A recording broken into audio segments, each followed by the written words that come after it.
What's up, mortals? It's Dante, and today we are following up with chapter 201 of Four Knights of the Apocalypse, titled Envoy from the Abyss. Ooh, spooky. Let's follow up the fight against two of the four knights in this chapter, so let's get into it. Despite acting all high and mighty before, we begin this chapter with Beletripe and Worrlendane pulling themselves back together as they rise from the rubble. And it turns out that being enhanced by chaos has its perks as Worrlendane's face starts fixing itself again. Even the helmet is getting a repair. This shocks Percival, wondering if she can heal and fix her armor.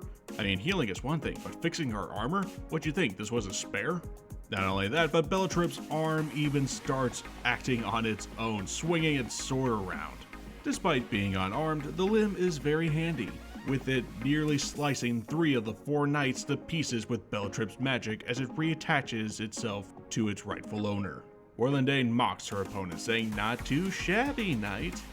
Quite lovely, in fact. But you know, if we hog all the fun, the kids down below will get jealous." And this makes the three knights curious as to what she means. We transition back to, the other part of the mountain still falling to the ground, and thanks to Donnie, it's going to be a smoother crash landing than they previously anticipated, with everyone preparing for the impact. The mountain finally makes impact onto the ground. It shatters upon impact and everyone braces. But Donnie, sadly, is all out of energy thanks to Gawain's limit breaker spell, and he can't really do anything. But worry not, his best buddy is coming to his rescue. Edlin grabs Donnie mid-air and is about to come into collision with some rubble.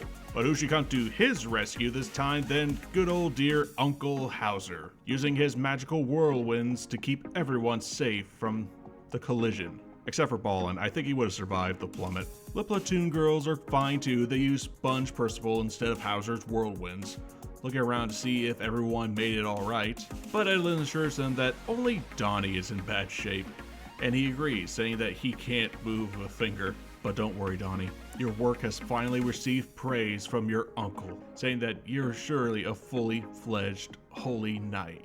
There you go, Donnie. You got the attention you rightfully deserve. Unfortunately, this tender moment is interrupted by something coming their way. Something big. And what is it? It is a giant knight wielding a giant flail. And from the looks of it, this giant should not have skipped out on leg day.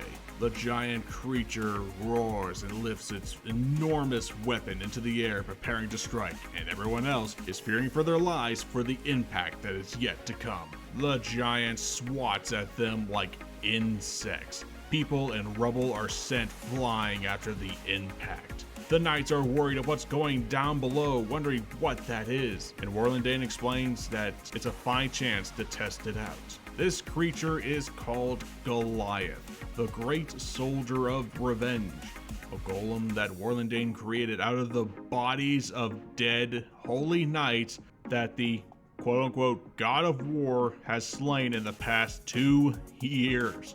Damn, Lancelot, dude, what have you been doing? The Goliath is pushed forward by the vengeful spirits of those raging ghouls as it pummels and flattens foes with a massive force. So this thing is made out of dead bodies. This is a massive graveyard. Jesus, this is some Dark Souls or Elden Ring crap if I've ever seen it. I mean, a giant made out of corpses. I gotta admit, that does sound pretty metal and makes me wonder, Lancelot, dude, what have you been doing? Goliath starts firing beams of energy, with everyone taking cover, and 3 massive pillars of fire, I assume it's fire, erupt from the ground, killing who knows. As Goliath tramples everyone else, someone is brave enough to make a stand against the giant, and who should attack from behind but, Ballin, slicing off the head using his move, Head Cutter Blade. I mean, of course, what else are you gonna call that move? Duh. Goliath's head falls to the ground and everyone is cheering for Ballin the Invincible, taking it down with one hit. But it's Gareth who rains on their parade, saying, "Nope, wait a minute.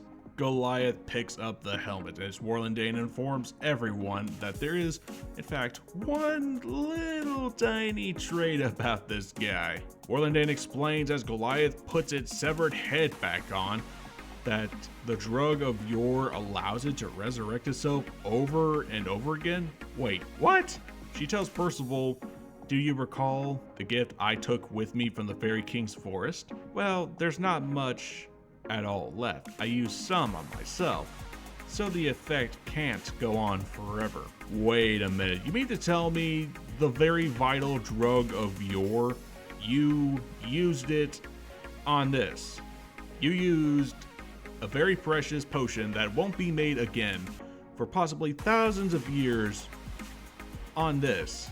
I mean, don't get me wrong, it's very impressive, but seriously? You couldn't have just like mass produced it, learned to remake it in a way? It won't be the original, but the effects would be very close. You just use the rest of it on a giant Elden Ring golem. The giant graveyard golem continues whacking its mace around, with Worrlendane mocking them, saying, "Let's just see how many of your friends can hold out." And judging by how many people are properly flattened into pancakes, not many. But then he fires a barrage of numerous beams, Darkseid style, telling him, "Until my little toy here is fully defeated."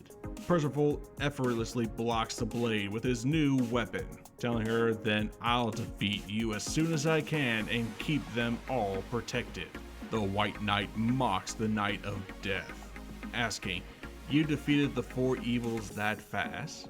You truly think that you can do that?" In the blink of an eye, Percival appears point blank in Worrlendane's face, telling her, "Yes, I can," and slashes her 3 times with his new blade, affirming his answer, "The way I am now, I can." Before you can do anything else against the White Knight, something knocks Percival down. But not only him, but even Gawain and Tristan are knocked out of the air and into the ground. They look up in horror as reinforcements have arrived. Yep.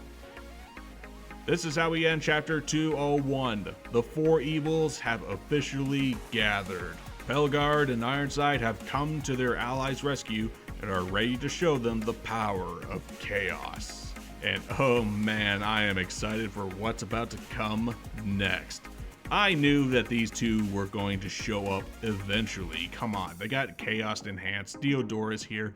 It only made sense that Pelgard and Ironside were going to show up and we'd see what Chaos had done for their powers. That is how we're probably going to see in chapter 202. Now, as for the revelation of the Goliath, I will admit, this does seem pretty cool. A giant made up of the bodies and wrathful wraith ghoul things of knights that Lancelot killed over the last 2 years. Yeah, in 2 years he killed this many people. That sounds pretty cool. But I am a little conflicted that Worrlendane used the last remaining bit of the drug of 𝐬𝐻 on it. Did she pour the whole thing out? Did she use a drop of it? Come on, this is a very important magical item with healing properties and regeneration. You used it on this? You couldn't have just mass produced it? I don't know, but we'll see what comes up next in the upcoming chapters. What will the 3 knights do against the 4 evils? How will the Platoon escape from Goliath's enormous rampage? We'll have to see in the following chapters. If you love 7 Deadly Sins and 𝐻 the Apocalypse material, give this video a like, follow the Anime Underworld for more content coming your way, and help me beat the goddamn algorithm from changing and being so god-awful terrible. This has been Dante from the Anime Underworld, and I'll see you mortals later.